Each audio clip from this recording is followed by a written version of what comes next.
Oh, vintage Trump all night long.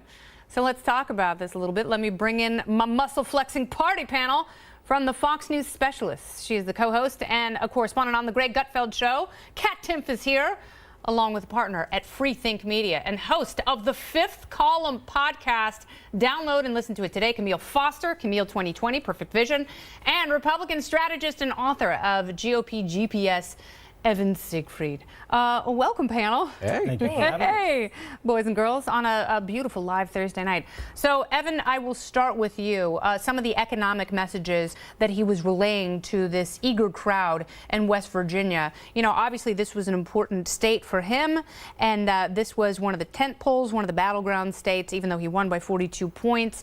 How do you think that economic message that resonated with the crowd resonates with the rest of the country?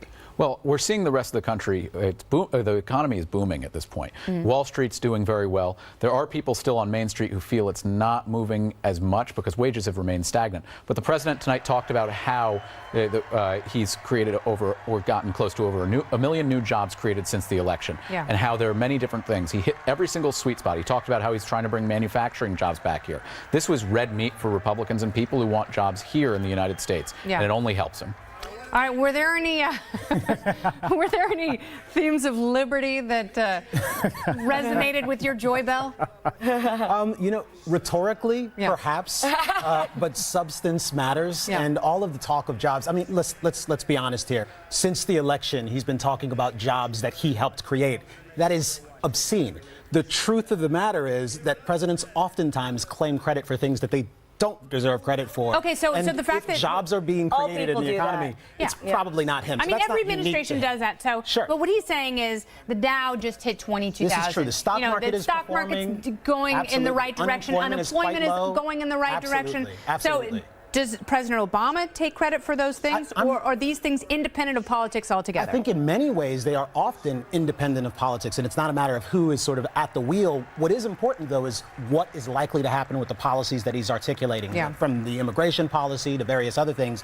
And I am not so certain that most of those things are consistent with the sort of thing that is actually going to get you greater economic growth. What he is pursuing is a policy of prosperity through protectionism, and I don't think that is a fundamentally sound path. No, and that's a really good point. And, you know, it's funny because Republicans get bashed for being so fractured right now. But one of the things that I like is Jeff Flake comes out and writes a critique of Washington and the administration and basically echoes what Camille just said. Yeah.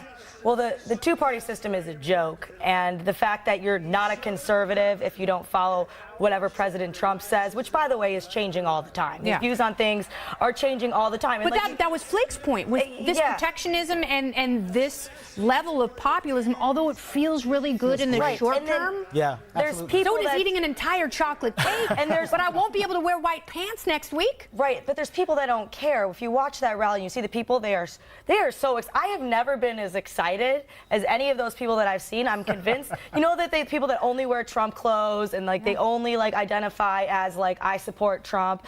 That is a very, very, very powerful thing to have behind you. But it's not really, he's not really conservative or liberal. He's just Trump. It's just like the party of Trump.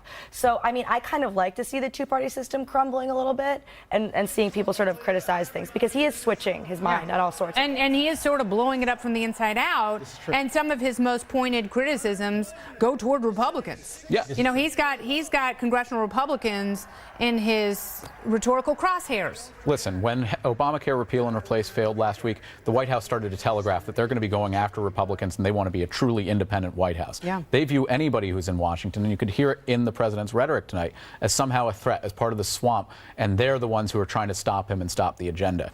And I think that there are a lot of Republicans who are worried that he's going to turn his base, which is part of the GOP base, against them, and there could be real problems come 2018. All right, the panel is returning later. That's not a problem for you. That is the solution.